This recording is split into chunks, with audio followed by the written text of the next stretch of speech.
किसी भी चीज को करने का कोई ना कोई तो प्लान होता ही है। वो सत्य को स्वीकार करें, उस पर चलें, ये उनका काम है। ये जीवन मेरा बहुत जल्दी समाप्त हो जाएगा। सारी निष्ठा माँ और महादेव, माँ और महादेव, माँ और महादेव। मेरी बातें वैज्ञानिक रूप से बिल्कुल सर्वदा सत्य है। महाराज जी, आपने इतनी सारी बातें कही, किसी भी चीज को करने का कोई ना कोई तो प्लान होता ही है। प्लान बनाना मेरा कोई प्लान नहीं है जी। मैं सन्यासी हूँ, मैं कोई नेता नहीं हूँ। मैं अपनी सीमाओं को जानता हूँ। मेरा काम है अपने लोगों को सत्य बताना। वो सत्य को स्वीकार करें, उस पर चलें, ये उनका काम है। मेरा काम नहीं है। मुझे ना राजनीति करनी है, ना ही मैं राजनीति करूंगा। तो महाराज जी, आप अपने आप को संत साधु मानते हैं या क्रांतिकारी? मैं अपने आप को माँ और महादेव का एक छोटा सा बच्चा मानता हूँ, जो अपनी माँ और महादेव के काम पर लगा हुआ है। ये जीवन मेरा बहुत जल्दी समाप्त हो जाएगा। मुझे फिर अपनी माँ और महादेव के पास जाना है और फिर वापस आकर इसी लड़ाई में लड़ना। मैं कुछ भी नहीं मानता अपने आप को। मैं सनातन धर्म का एक छोटा सा एक हिस्सा हूँ। माँ और महादेव का बेटा हूँ। मेरी सारी निष्ठा मेरी माँ और महादेव के प्रति है। सारी निष्ठा माँ और महादेव के अलावा मेरी निष्ठा, अगर उनके हित से दुनिया में कोई भी टकराता है तो मेरी उससे कोई निष्ठा नहीं है। सारी निष्ठा माँ और महादेव, माँ और महादेव, माँ और महादेव। मीडिया भी आपको विवादास्पद कहती है, क्योंकि मीडिया सत्य को सहन नहीं कर पाता। मेरी बच्ची, वो मेरी बातों को सहन नहीं कर पाता। हालांकि मैं आपको दिखाऊं, ग्रोक एक सॉफ्टवेयर है जो एलन मस्क का सॉफ्टवेयर है, ट्विटर के साथ काम करता है। उसने मेरी एक एक बात को सर्टिफाइड किया। कभी चर्चा करेंगे हम इसके बाद, तो मैं तुम्हें दिखाऊंगा। मेरी बातें वैज्ञानिक रूप से बिल्कुल सर्वदा सत्य हैं।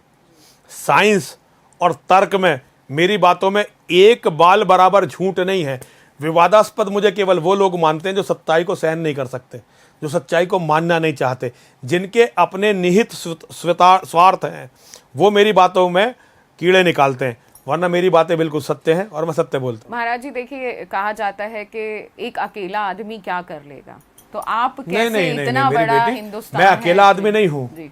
मैं अकेला आदमी नहीं, मैं माँ और महादेव का बेटा हूँ और मुझे अपने रास्ते पर बस चलते जाना है। मैं सनातन धर्मी हूँ। मेरा जीवन एक बार में ख़त्म नहीं। मैं तो अभी जाऊँगा, कल को फिर मेरा नया जन्म होगा, फिर मैं इसी लड़ाई में आऊँगा। तो मेरे लिए एक या दो होना मायने नहीं रखता। मेरे लिए सत्य के रास्ते पर चलना मायने रखता है। जीवन में मेरा कोई लक्ष्य नहीं है, मेरा कोई अपने लिए लक्ष्य नहीं है। जीवन में मेरा लक्ष्य केवल माँ और महादेव के सनातन धर्म के लिए लड़ते हुए मिट जाना है। कभी आपको अपनी जान का डर नहीं लगता? नहीं, जान के डर की जरूरत क्या? क्यों? मैं तो सनातनी हूँ, मैं तो मरने वाला नहीं हूँ। निर्भय स्वागत करो मृत्यु का, मृत्यु है विश्राम स्थल। जीव जहां से फिर चलता है, धारण कर नव जीवन संबल। मृत्यु एक सरिता है, श्रम से कातर जीव नहाकर फिर नूतन धारण करता है, काया रूपी वस्त्र बहाकर, काया रूपी वस्त्र बहाकर। हमारे यहाँ गीता यही तो समझाती है, गीता यही तो समझाती है।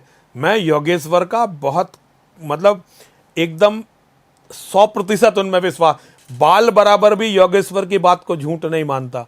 भक्त मैं माँ और महादेव का हूँ और अनुयायी फॉलोवर मैं योगेश्वर का और मर्यादा पुरुषोत्तम भगवान श्री राम का हूँ।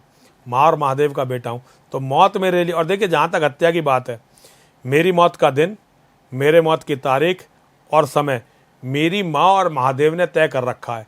जो उन्होंने तय कर रखा है उससे 1 सेकंड पहले कोई मार नहीं सकता और 1 सेकंड बाद कोई बचा नहीं सकता। और मेरी बेटी, एक बात जो हर हिंदू को समझनी चाहिए, हमारी माँ, हमारे महादेव हमारे साथ हैं, हमारे दुश्मनों के साथ नहीं है।